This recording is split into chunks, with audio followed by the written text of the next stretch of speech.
Hey, what's up, everybody? BDL44 coming at you with another video. All right, so John Wall has found a home. If there's going to be a buyout, which we expect will be imminent, he's headed to the Clippers.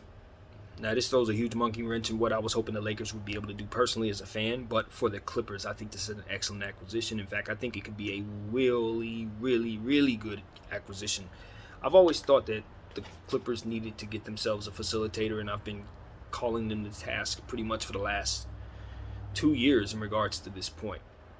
They finally answered the bell. They got themselves a legitimate facilitator, and they got themselves a hell of a defensive player as well to add to that core. The Clippers got significantly better today. Picking up John Wall, in my opinion, it doesn't necessarily mean that he has to come in and be the old John Wall, but I do think he's going to be quite an upgrade from Reggie Jackson and Eric Bledsoe. And I think Reggie Jackson is still on tap, so that is a good piece to have, even if Reggie's still there. The Clippers got what they need now. I gotta admit, the one thing that I said that they missed, well, they got to go get themselves a big as well. But the one thing that I said that they needed to do for themselves was get a facilitator, and they've done it. So you have to take your hat off to their organization and await them having more cohesiveness with their offense. And now they got a three-headed monster down there with John Wall, Kawhi Leonard, and Paul George. Now, I do look at them and say, you could be concerned about the injury issues, but in John Wall's case, that's not really a concern because you're going to get him at a price that makes sense for you.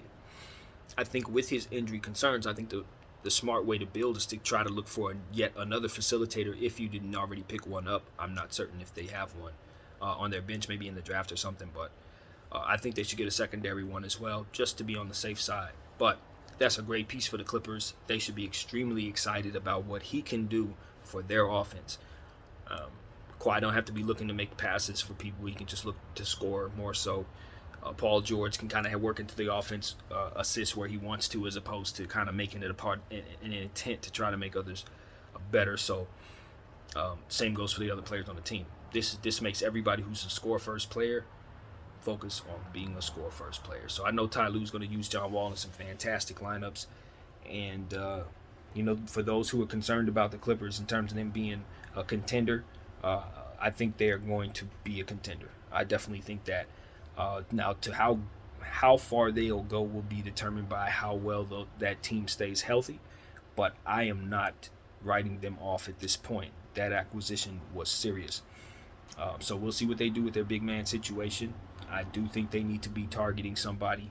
I like Zubats, and I'll always say I like Hartenstein. I'm not sure if I say his name correctly ever, but I do think an upgrade is necessary if they're going to compete for a championship. I think that is very important.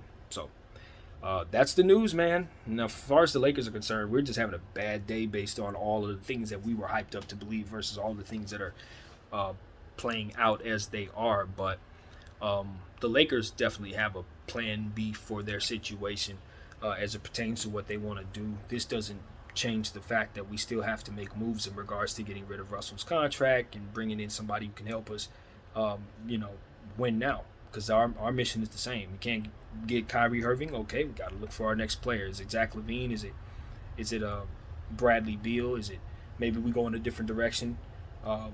Try to look for another piece that I don't see coming. Maybe we reverse back to see what Michael Jordan wants to do. Maybe that piece is Terry Rozier, right? So we'll see what we're trying to do. I think there's plenty of reason to be excited, to be honest with you, and I'm not ruling us getting Kyrie Irving out. I'm not ruling that out. And as a matter of fact, I think it's still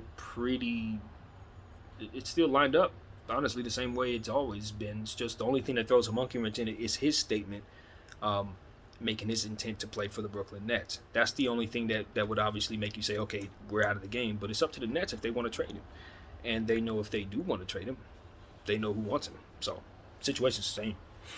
But as far as John Wall is concerned, well, we don't have him no more. He is headed to the LA Clippers. And I think it's a good thing, man. He finally gets a chance to play on a team where he gets to be himself. He's not going to be rested. He's not on some weird contract where people are looking at him like you're keeping us from being good or whatever. It's a situation where he can just go out there, play his game, reestablish himself, and see where it goes. And with his talent level and the team that he's going to, it's going to be exciting. The pace that he's going to be able to keep, with those young players that they already have, I don't think the Clippers are too far away, man. I hate to be the one to say that, but I think John Wall might have been the piece that made them good enough to do some things. So we'll see what happens next. There are going to be other teams that make moves. Of course, we are as well. So it's the West, man. It is what it is. BDR 44. Thank y'all for watching.